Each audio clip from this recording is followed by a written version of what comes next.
बहुत से भक्तों के, बहुत से जिज्ञासु जीवों के ये प्रश्न आते हैं कि क्या केवल भगवान मंदिर में जाकर ही हमारी प्रार्थना सुनते हैं? अगर हम मंदिर जाएंगे तभी वो हमारी प्रार्थना सुनेंगे? क्या घर बैठे बैठे कोई मन्नत मांगने पर वो प्रार्थना नहीं सुनते हैं? बहुत अच्छा सवाल है, बहुत बढ़िया प्रश्न है। इसका जवाब भी आपको खूब समझना पड़ेगा।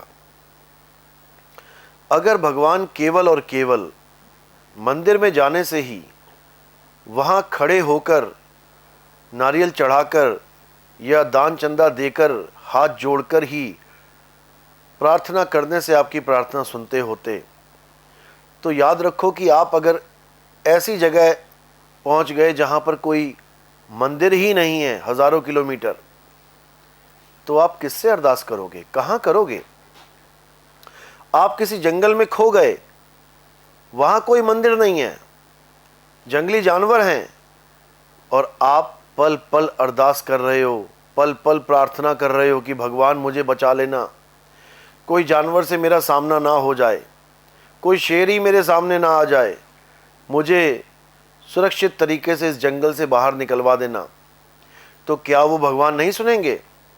या भगवान कहेंगे कि मुझे सुनाई नहीं दे रहा है, तू पहले मंदिर ढूंढ, फिर मंदिर में जा, फिर वहाँ पे नारियल फोड़, घंटे बजा, और फिर हाथ जोड़ के मूर्ति के सामने खड़ा होके ये अरदास मांग, तब मैं तेरी प्रार्थना सुनूंगा? क्या भगवान ऐसा करेंगे? कभी नहीं। ये हमारा भ्रम है कि भगवान मंदिर में जाने पर ही प्रसन्न होते हैं। ये बिल्कुल गलत है। भगवान परमात्मा ईश्वर अल्लाह वाहिगुरु आपके आत्मा में विराजमान है, और जब आप अरदास करते हो, आप प्रार्थना करते हो, तो आप कहीं भी होते हो, वो सुनता है।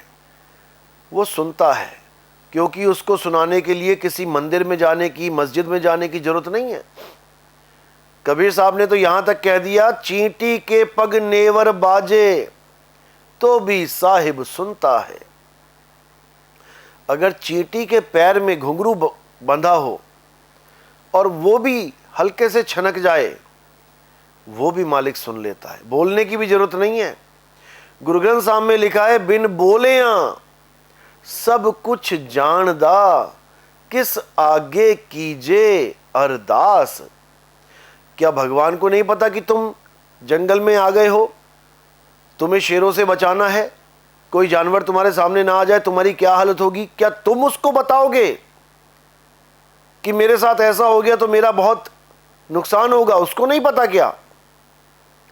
तुम चलते चलते कहीं गलती से किसी खाई में गिर जाओ, कुएं में गिर जाओ, क्या उसको नहीं पता कि तुम दुख में हो? क्या उसको नहीं पता कि तुम्हें अब निकालना है? क्या उसको नहीं पता कि तुम्हारी हालत खराब हो चुकी है? या तुम उसको बताओगे कि भगवान मैं कुएं में गिर गया हूं, मुझे बचाओ?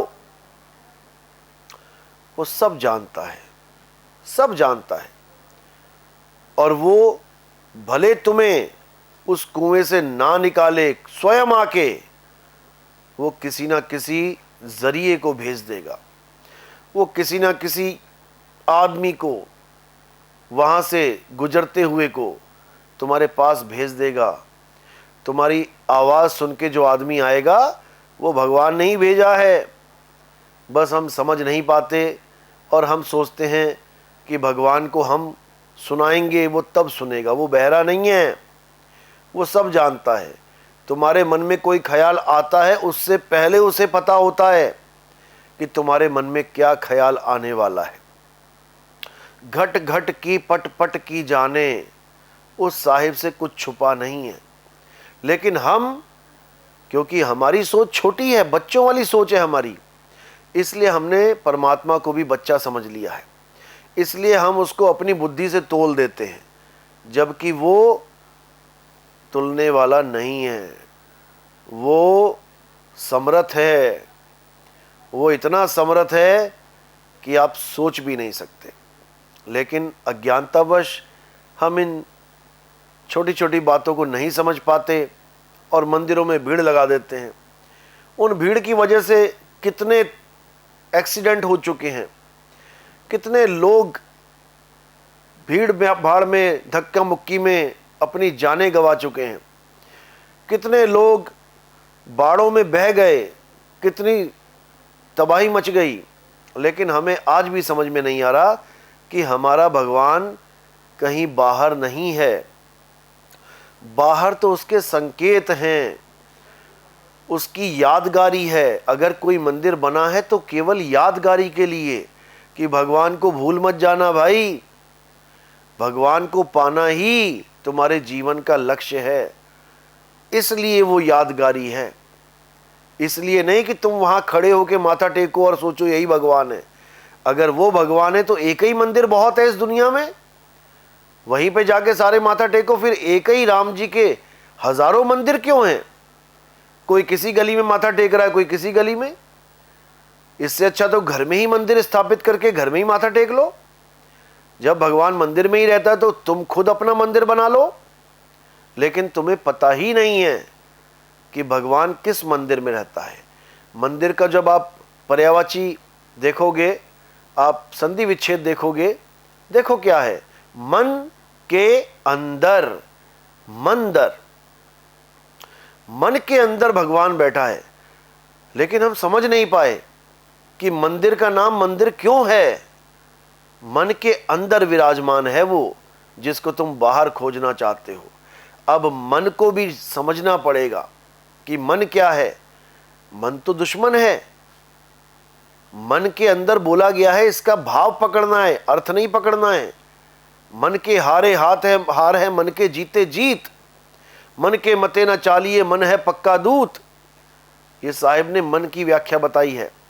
मन का मतलब होता है, अगर आप भावार्थ में देखोगे, हृदय में, मन में, मेरे दिल में, ये सब आत्मा की तरफ संकेत जाता है। ये सारा ज्ञान आत्मा की तरफ जाता है, सारे इशारे आत्मा की तरफ जाते हैं। आत्मा में ही परमात्मा का वास है।